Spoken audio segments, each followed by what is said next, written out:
Les « usines de la mort », c'est ainsi qu'on a fini par appeler les camps de concentration mis en place par l'Allemagne hitlérienne, aussi bien sur son propre territoire que dans les régions occupées de Pologne, de Tchécoslovaquie et de l'Union soviétique. Cette appellation était d'une justesse effrayante, puisque l'objectif principal de ce système carcéral nazi était l'extermination pure et simple de ses détenus. Le personnel de ces « fabriques à tuer » était sélectionné en conséquence. Ces cadres nazis devaient être dénués de la moindre once d'humanité, incapables d'éprouver la moindre compassion envers les malheureux. Et, empoisonnés par des années de propagande, on en trouva, non seulement parmi les hommes, mais aussi chez les femmes. Les gardiennes, ou surveillantes, faisaient partie intégrante de cette machinerie d'extermination. Ces anges de la mort d'Adolf Hitler ont, hélas, pleinement justifié la confiance de leur fureur. Bien que l'ordre des SS n'acceptât pas les femmes, une formulation spéciale fut inventée pour elles, la « suite SS ». Certaines de ces Allemandes reçurent même des grades équivalents à ceux des SS masculins, comme Maria Mandl, surnommée « la Bête ». Chef du camp des femmes d'Auschwitz-Birkenau et numéro 2 du camp, juste après le commandant, elle détenait le rang d'Obersturmführer SS. Toutes les autres surveillantes du camp lui étaient subordonnées. Cette femme méritait amplement son surnom de Bête. C'était une sadique invétérée, dénuée de tout sentiment, étrangère à la moindre empathie pour les pauvres prisonniers et prisonnières. C'est elle qui décidait de la vie et de la mort des détenus, et on estime qu'environ un demi-million de femmes et d'enfants envoyés aux chambres à gaz sont sur sa conscience. Mandl aimait jouer avec les gens comme avec des animaux. Des jeux terrifiants. Elle pouvait forcer n'importe quel prisonnier, homme ou femme, à se comporter comme un animal, par exemple, un chien ou un chat.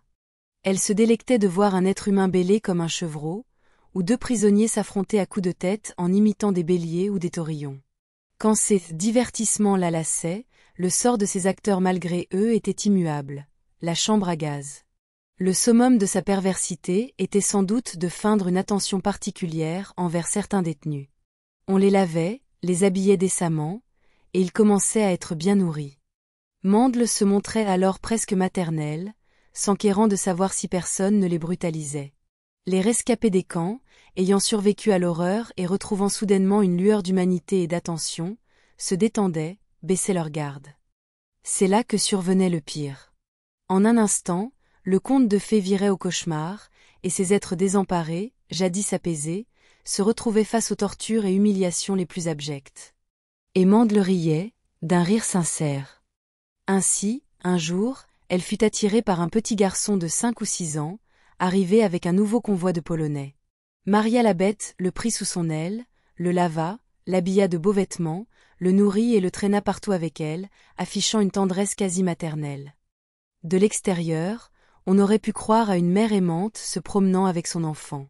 Quelques semaines plus tard, le garçon disparut.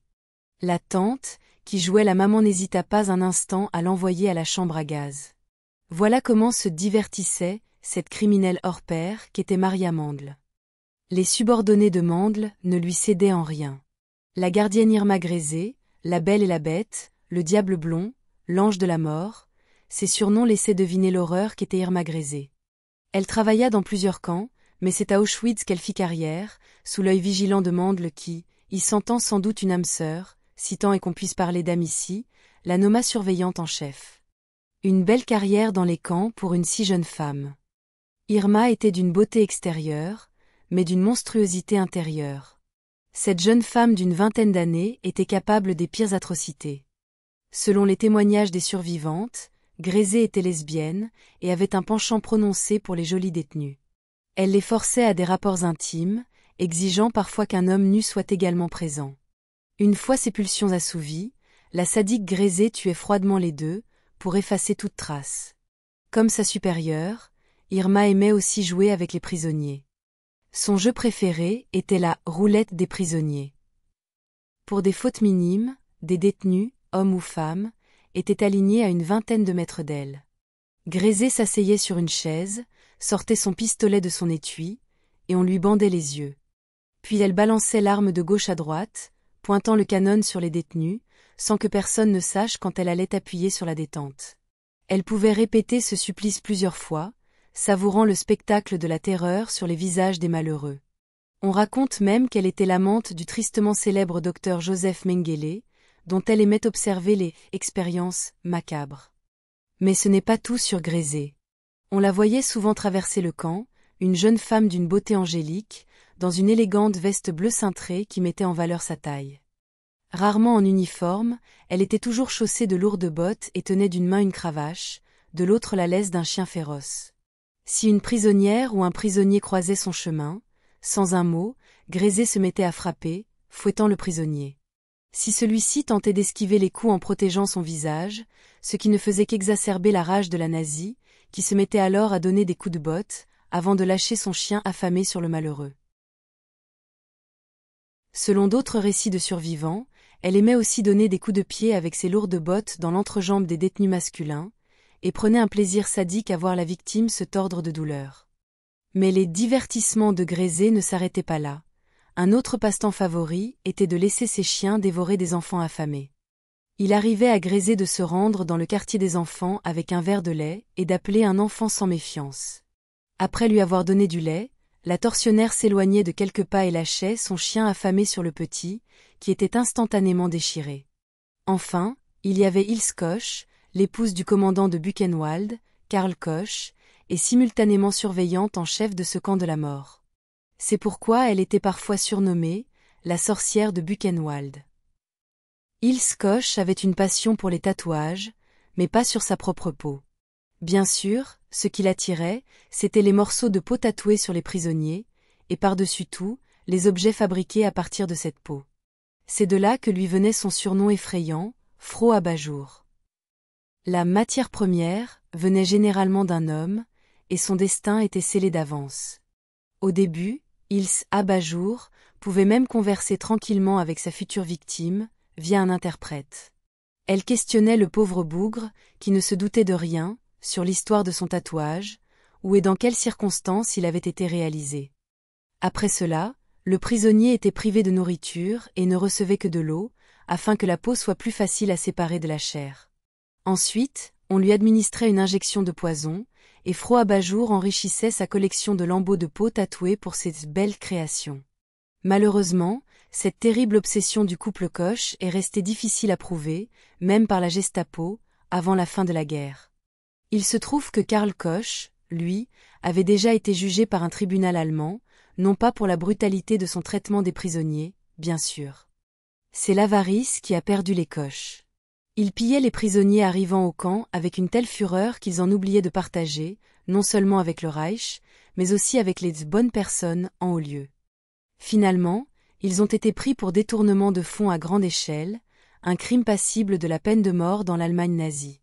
C'est pourquoi l'officier SS Koch a été fusillé par les Allemands eux-mêmes. Il est même possible qu'ils aient fait le ménage derrière lui. Les SS des camps, eux, faisaient preuve d'une créativité macabre en matière de torture. Ils pouvaient, par exemple, organiser des courses, ils attelaient des hommes ou des femmes à une charrette et organisaient des compétitions.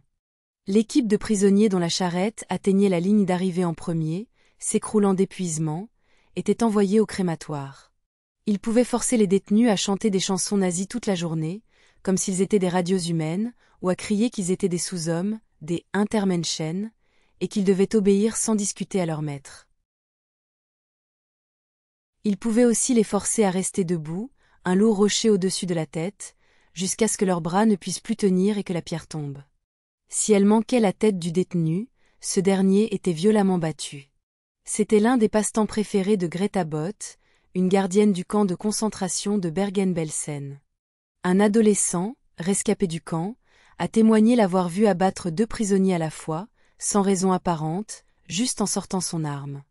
Les gardiens masculins, eux, aimaient assister à des combats entre détenus, une sorte de jeu de gladiateurs, où les prisonniers étaient forcés de s'affronter. Les gardiennes des camps inspiraient parfois aux détenus une peur encore plus grande que leurs homologues masculins. C'est comme si elles rivalisaient les unes avec les autres dans la cruauté et le sadisme. Au final, bon nombre d'entre elles ont eu à rendre des comptes. Certaines ont fini pendues, d'autres ont été condamnées à la prison à vie. Mais beaucoup ont réussi à échapper à une juste punition, s'en tirant, avec une simple frayeur ou des peines légères. C'est ainsi que Maria Mandl et Irma Grésé ont été pendues. Quant à la Sadikilskoche, elle a d'abord été libérée de prison, n'ayant purgé que 6 ans d'une peine de prison.